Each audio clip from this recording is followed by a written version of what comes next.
and it, one raped me, and then the next one raped me, and then the next one raped me, and then the other one came back. There was not much conversation going on other than let me have her or it's my turn. I felt like I was a rag doll because I didn't feel like I could react back to them or scream or hit, or because it was a mission to save my life. If I threw up any fight, I felt like they would kill me. I was too afraid to do anything, to even make a movement.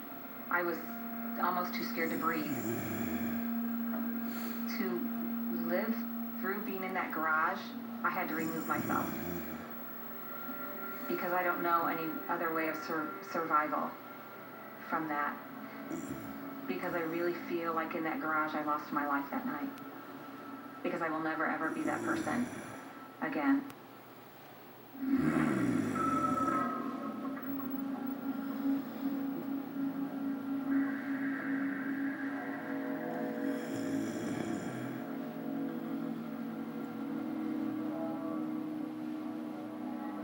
It's so black under there. We're not being able to comprehend. Why is it so dark? We assumed that only our bathroom wall had caved in on us. We could not fathom the fact of anything else. We just couldn't. I am so petrified. I've never been that scared. I was irrationally scared. I couldn't put into logic what had just happened. I knew at that point that it was a tornado, but I couldn't logically understand it because I'd never been through one. We had no idea. We had no idea what was coming. We didn't watch TV, we didn't watch the news. My boyfriend played a lot of video games, and we had no idea.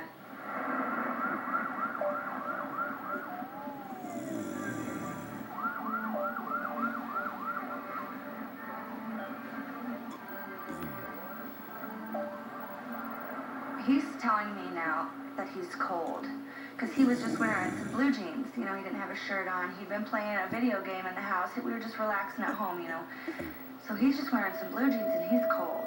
And I'm thinking I'm not cold, but I realize at this point that I'm laying in a puddle of warmness.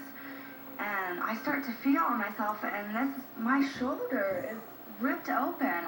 It's all bone here, and my skin is down past my arm, and I realized that my blood is just flowing, and that's keeping me warm. I didn't panic about it. I didn't even feel it. I just thought, well, if this is keeping me warm, I'm going to help keep him warm. So I started rubbing my blood on his feet, and he never questioned what was I rubbing on him. I think he would have lost it if he knew, I kept rubbing it on him, and I was, on his ankles, and he was like, that's good, that's warm, and, that was where we were at that moment, and we started to get a little scared that no one was going to come. And at this point, I realized if I'm laying in this much blood, I've lost this much blood, and I'm not knowing how long I'm going to make it like this.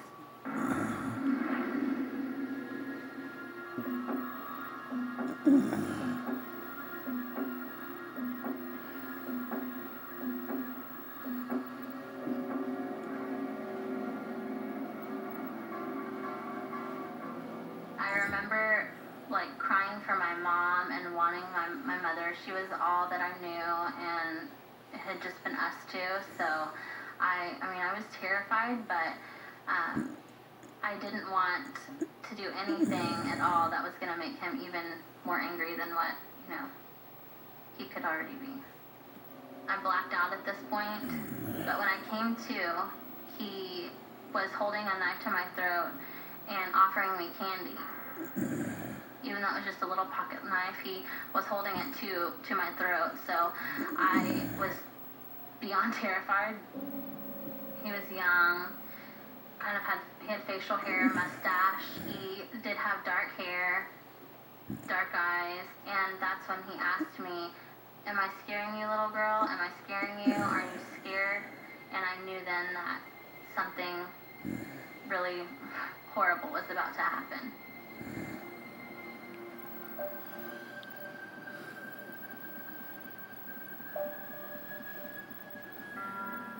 I woke being dragged by my ankles through this field that was very overgrown. The brush was so tall that I could not have been seen. And when I awoke, because I was being pierced in the back by thorns and sticks were hitting me in the face, and I wanted to scream out, but I knew I had to be as quiet as possible.